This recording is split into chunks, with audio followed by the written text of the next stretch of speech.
Ladies and gentlemen, we present The Navy Lark by Laurie Wyman and starring Leslie Phillips, Stephen Murray and John Pertwee.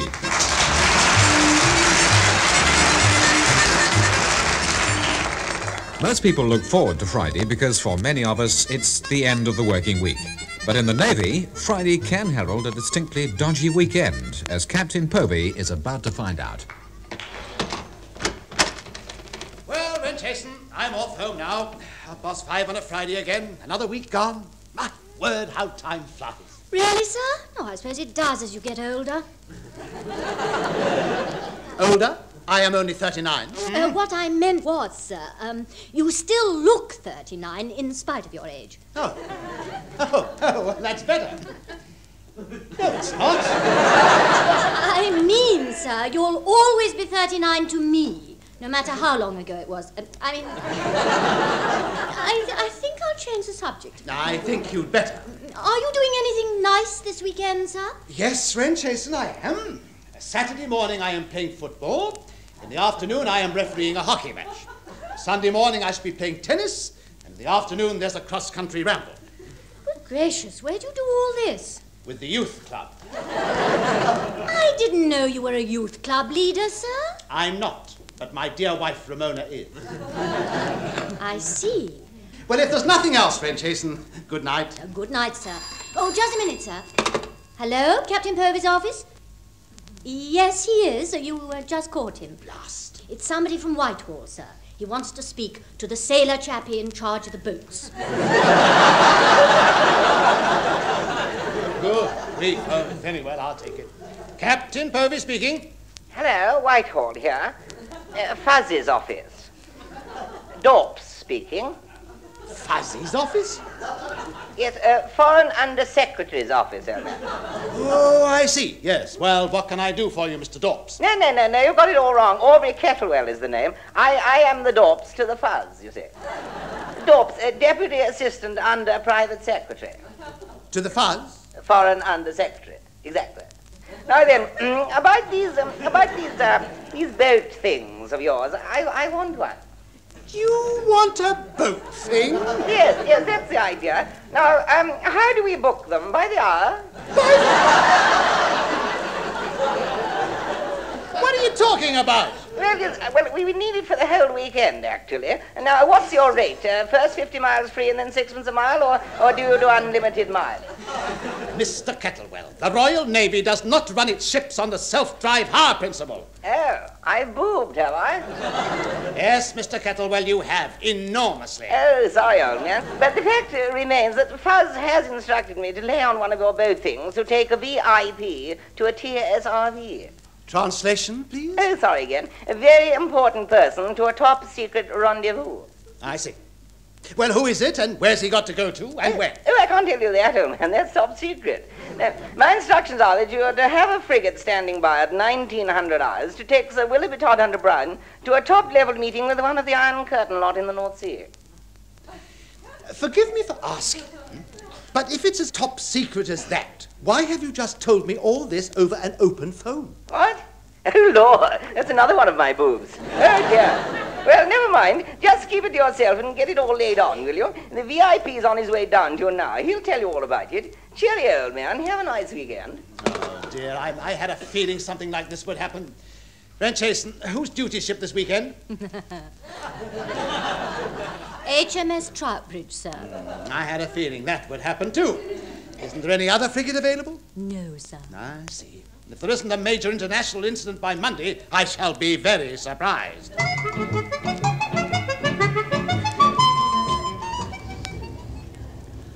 Steady at that, Chief. Steady at that, whatever that's supposed to take us. And don't ask me where that is, because Pertwee hasn't been told that, and it's about time Pertwee was. It is, sir. Oh, don't stop harping, Chief. We don't know where we're supposed to be going either. We're travelling under sealed orders. Then why don't I nip down below, bung a kettle on, and steam them open so we can have a quick butcher's, sir? You can't do that, Chief. That would be cheating. Besides, I rather enjoy not knowing where I'm going. Look, with respect, sir, I'd hardly have thought that was much of a novelty for you, sir. Well, really, In any case, our VIPs got the sealed orders, so you can't get at them, so there. Look, Chief, if it'll make you feel any better, all we know is that we're heading for the North Sea. Then when we get into the middle of the North Sea, our VIP will open his sealed orders and give us further instructions. The North Sea? Yes. Then could I ask you a little question, sir? If we're heading for the North Sea, why have we got a dirty great dollop of land sticking up on our starboard side, sir? Starboard? Now, let me see, which side is... On your right, sir. Lummy, so there is. Who dropped that there? If anyone's dropped something, I think we all know who it is. Bridge, number 1 speaking. Starboard look out, yes, sir. Leading seaman Goldstein chatting. Ring down to half speed for a bit, will you? I mean, it's not often we're privileged to enjoy a trip along the full length of the superior coastline of Wales. Wales? How did that happen? What's Wales doing in the North Sea? Somebody must have turned England round. Aye. And it wouldn't have been before time, neither. You English have always kept the best bit for yourselves. But you mark my words, we'll have it all back soon once we get home rule. Goldstein! Goldstein! Well? I've been thinking, before your lot gets disbanded, you won't forget to recommend my advancement and get me made up to petty officer, will you? You still just got time, if you hurry. It gets worse, you know. Yes, and he was ghastly to start with. Well, it's hardly his fault this time, sir. I mean, there's an offshore wind and he's copped an hooter full of Welsh Valley pong from the land of his fathers. Oh. Nasty. Yes, Mr. Phillips. Oh, nasty. Rather like your navigation. How many times do you have to be told for the North Sea you turn left out of Portsmouth Harbour, not right? Well, it's hardly my fault. They shouldn't give me a second choice. And you shouldn't take it. No, sir, you shouldn't. Look, now you've brought us up to the wrong side of England. We've got about 250 miles of land between us and where we want to be. Tricky. Yes. And if you was thinking of standing off a bit, doing a full speed ahead run at it in a quick jump, I, for one, would like to abandon ship. Now, that'll do, Chief. Don't put ideas into his head. Incidentally, Mr. Phillips, what do you intend to do? Just keep going, of course. I mean, there's no sense in going back the way we came. We've just been that way, and it was wrong. You both said so. All right, Mr. Phillips, don't fight it. We'll carry on round the north of Scotland and get to the North Sea that way. Full ahead, both, Chief. Full ahead, both of you, sir.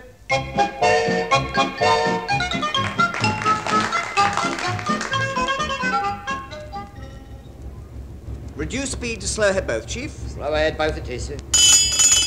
What are you slowing down for? Well, by my reckoning, sir, we've come far enough, and this looks a very good place to park. Are you sure this is the North Sea, sir? Of course I am. You can tell by the temperature of the water. Nip downstairs and dabble your feet in it. You can test it for yourself. I have. Eh? Well, if it was the South Sea, it would be much warmer. He always has an answer, hasn't he? Well, we might know a bit more in a minute. The VIP's coming up on the bridge with what looks like his sealed order. Ah, there you all are. My word, what a lovely place you've got here. Is this the driving room, then? Well, I suppose you would call it that, Sir Wibbly Doddly Biddly, Sir Toddly Doddly Buddly. Yeah, it's Sir Willoughby Todhunter Brown, actually, but don't fight it. I was thinking of having it changed to Fred Smith. Is this the North Sea, then? Well, really, sir, how could you doubt it? Oh, come off it. I have travelled with you a lot before, you know. For all I know, it could be the Indian Ocean. We've been going long enough. Indian Ocean? Oh, it's ridiculous. If it was the Indian Ocean, it would be full of bows and arrows and tomahawks and things. And the seagulls would all be going, ooh! He takes things so literally, you know. Yes, quite. Right, well, I'd better open these sealed order things. 6 to 4, they'll tell me I shouldn't be aboard this ship at all. What, if I may be so bold, do they say, sir? And hurry up and read them, because Pertwee can't stand the suspense much longer, sir. Well, hang on.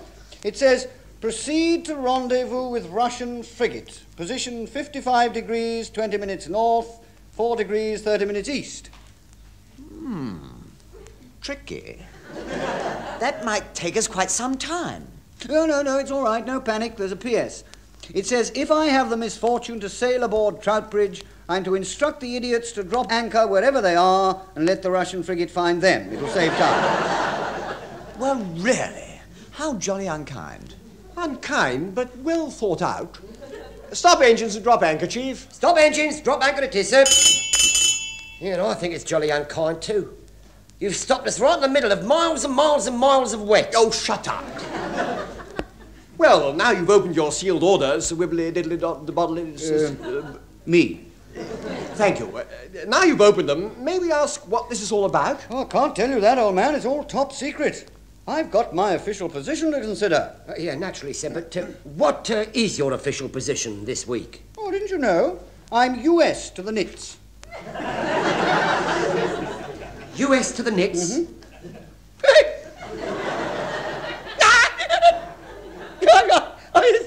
I'm sorry, pardon, I'm joking. May we also ask I'm what... Under Secretary to the National Industrial Trading Scheme. Oh, congratulations. Thanks very much. Could we know why we're rendezvousing with a Russian frigate, sir? Well, simple. I've got to meet their US to their nits. What for? Ooh, I can't tell you that, old chap. It's an official secret. I get my orders direct from the custard. From the custard? Oh, you've met him, have you? Yeah, the confidential Undersecretary Technical Advisor Research Department. Oh, him! Well, who's the custard's boss? The prune? That's right, yes. The President Research Unilateral National Executive. I should never have asked.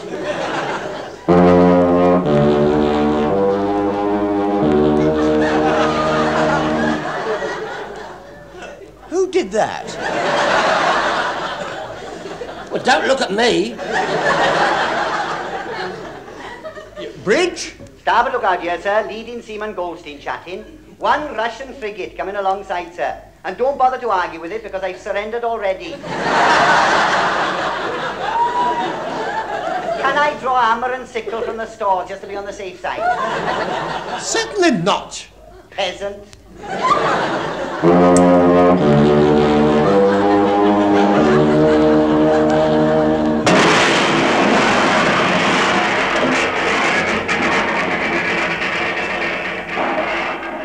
Not guilty.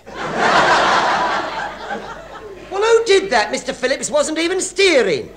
The Russians planted us. Well, really, it's not fair. When we get back, nobody's going to believe that dent isn't one of mine. Ahoy there! Decadent capitalistic British ship! I think he means us. Yes, evidently. Ahoy there, Mr. Russian frigate captain man.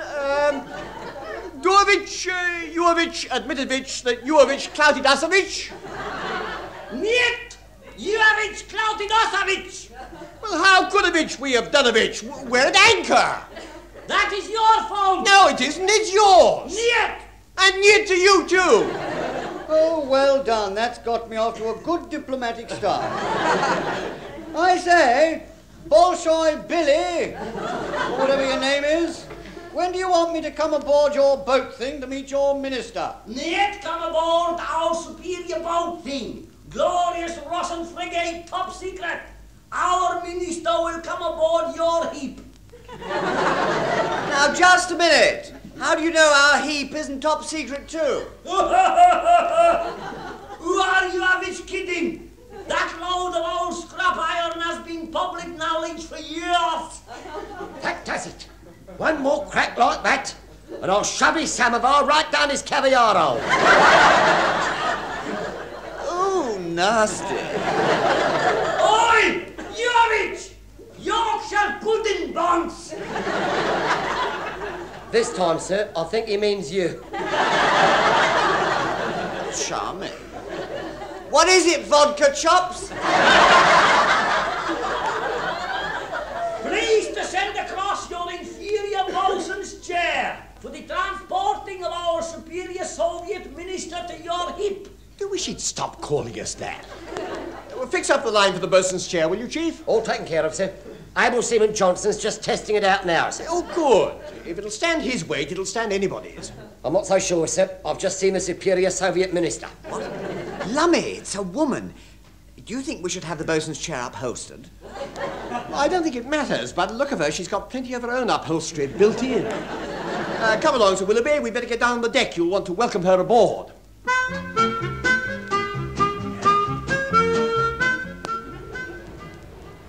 Russian minister lady coming across now, sir? Right. Now, don't forget, Chief, the moment her feet touch the deck, pipe her aboard. Aye, aye, sir. The moment her feet touch the deck. Coming aboard now, sir? No! Decadent, clumsy, capitalistic nits. Patrick, why aren't you piping? It wasn't her feet that touched the deck, sir. Don't argue. Pipe her aboard, quick. Aye, aye, sir.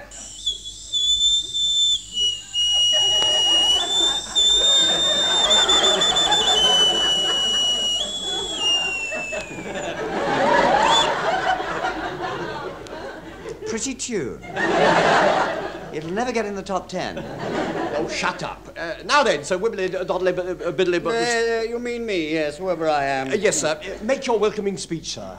Oh, this is it? Right, well, bags of hush all round, I'm off. Your Grace, fellow rabbits of the Bunny Club, officers, men, ladies of the press, and horse of the year.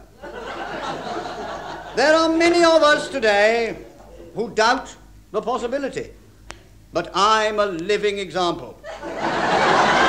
Remember the old adage that you can't, and if you can, you won't. For it's an old dog that knows its own new tricks, and I'm sure His Worship would agree. But there is no doubt that our feathered friends will change and eliminate the miniskirt before it goes beyond the pale, before the wind, beside the point, over and above, by and large, the higher the fewer, and any to come, and I'm sure His Worship would agree. Now you may well ask, what has this to do with the members of our bingo club? Well, my friends, with the help of an official of the Milk Marketing Board, who wishes to remain anonymous, that we have produced the best pedigree cattle that it has been my privilege to see. And you have only to look at His Worship to take my point. What's he talking about? Don't ask me. You know, I shouldn't bother to ask him either, sir, because I'm flaming certain he doesn't know either. Well, how's the Russian minister taking it? She keeps nodding her head, sir, so either she understands it or she's going to sleep. I need hardly remind you that we have seen many fine performances on the centre court. But today, the Lady Almoner has excelled herself. And I'm sure the Postmaster General will be a very proud man as he does his final lap of honour before laying the foundation stone for this magnificent. After tea and cakes in the marquee, the Right Honourable Gentleman will be engraved on the gymnasium wall, from which he will never be erased. And that goes for His Worship as well. Right, well, that's it. I've finished.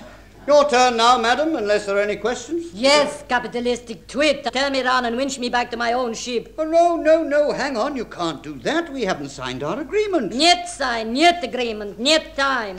What?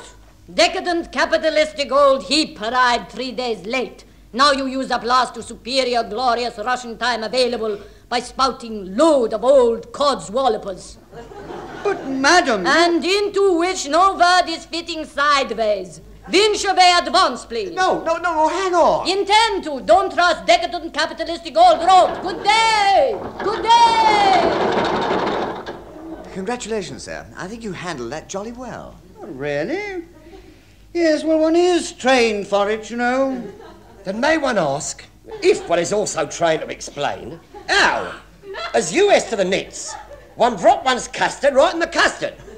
No, we're not. But I've got a feeling I'm going through a crash course next time I see him. I don't think I can stand any more. Get our bosun's chair hauled in and head back to Portsmouth, Mr. Phillips. I have a feeling we're all going to have quite a bit to explain.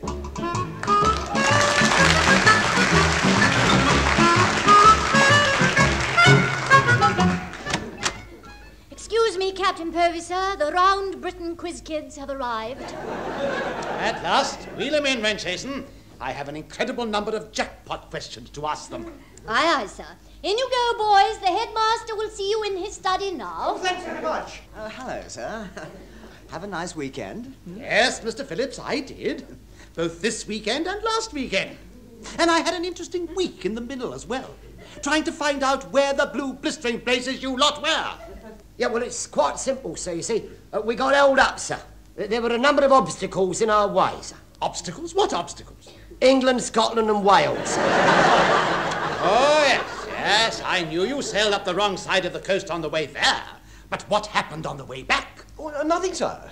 We came back the same way we went. After all, sir, it's much safer to stick to the way you know. Do you realize that through your bungling incompetence, the whole object of the mission was defeated and no agreement was signed? A major trading breakthrough with Russia has been lost. Oh, incidentally, sir, what were we buying? Or selling. Or exchanging. I've no idea, except that the article concerned was vital to the economy of our country. And now, thanks to your efforts, we shan't be able to get any. So the price will go up, as whatever they are will be in short supply, and there'll be a major financial crisis. I say, did we do all that? You most certainly did. Good morning, Captain Purvis, sir. Admiral's compliments, sir, and the Dorps to the Fuzz is here, sir, and also wishes to see you, sir. Here he is, sir, right behind me, sir. You are here, aren't you, Mr. Kettlewell? Yes, I'm here, Flag Lieutenant. Well done, sir. Lovely to have walked in front of you to show you the way, sir. Thank you. I say, haven't you got a funny voice? Thank you, sir. It's mutual, I'm sure. Do shut your cake hole, Flags. Yeah, I say, sir, you pinched that from the Admiral, sir. That's what he always says, sir. Yeah, and I certainly know why. How do you do, Mr. Kettle? Well, very kind for you to come down from Whitehall, sir, but I'm not a bit surprised. Well, here they are. These are the three culprits. Are they really? Oh, well done. Glad to meet you personally. Eh? What? Pardon? The Fuzz sends his congratulations on a mission successfully not accomplished and loused up. It's going to happen again. I know it is. I don't get it. Oh, well, the Fuzz would have done, old man, if that agreement had been signed, you see. Right in the back of the neck. My word, it was a narrow escape. We would have had 10 years' supply of those things pouring into the country. They'd have flooded the market, caused a glut, the price would have gone down, and there'd been a serious financial crisis. I thought they were essential to our economy. Oh, they are, old man. Oh, yes, they are. Oh, yes, but after the U.S. to the nets had been sent to buy them, the minister discovered one vital fact. Oh, what was that? We already make them ourselves. Good grief, and I thought Troutbridge was incompetent. Oh, well, there it is, you see. Congratulations all round again. I must get back to Whitehall to see how things are with my custard. Goodbye.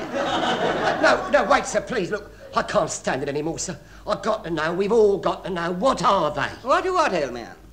The things we aren't going to get after all because we've got enough already. Oh, them. Oh, I can't tell you that, old man. Top secret and all that. But just keep your eyes open. You'll see them everywhere you go. But what are they? I don't know, old man. But there are an awful lot of them about. Good morning.